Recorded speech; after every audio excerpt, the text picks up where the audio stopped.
আসসালামু আলাইকুম। আগের ভিডিওতে দেখিয়েছিলাম কিভাবে আমি ইনকিউবেটর দিয়ে কোয়েল পাখির বাচ্চা ফুটিয়েছি।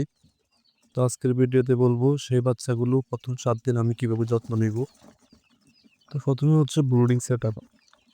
আমার যেহেতু খুব কম বাচ্চা, 28টা বাচ্চা ফুটেছে, তা আমি একটি কার্টুনের বাক্সের মধ্যে বাচ্চাগুলো রাখবো।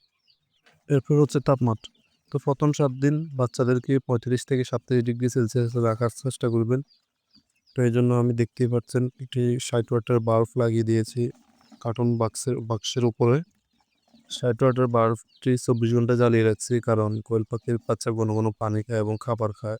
আর আলো না থাকলে খাবার কম খাবে, এই জন্য 60 ওয়াটের বাল্বটি সারাক্ষণই 24 ঘন্টা জ্বালিয়ে রাখছি। তো খাবার হিসেবে আমি প্রথম 7 দিন কোয়েল পাখিগুলোকে বলার স্টার্টার একবারে গুঁড়ো করে খাবার হিসেবে দিচ্ছি। আর পানির পাত্রের মধ্যে মার্বেল দিয়েছি কতগুলো, যাতে পাখিগুলো পানি খেতে গিয়ে গা না ভিজিয়ে ফেলে। আপনারা চেষ্টা করবেন পানি পাত্রে এভাবে দেওয়ার জন্য, তাহলে পাখিগুলো গা ভিজাবে না সহজে। এরপর পানির সাথে প্রথম দিন সকালে দিয়েছি লাইসোবিট 1 গ্রাম। 1 গ্রাম লাইসোবিট 1 লিটার পানিতে মিশিয়ে দিয়েছি। আর রাতে দিয়েছি রেনাসি। রেনাসিটাও 1 গ্রাম 1 লিটার পানির সাথে মিশিয়ে দিয়েছি। এভাবে টানা 3 দিন সকাল বিকেল দিয়েছি।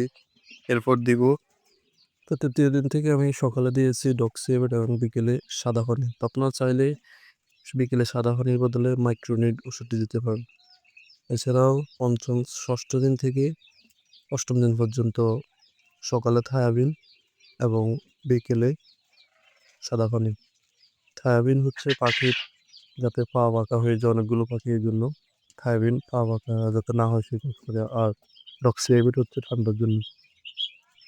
এরপর নিচে কার্টুনের নিচে দিয়েছি ধানের তুষ এবং তুষের উপরে দিয়েছি একটি শুকনো কাপড়।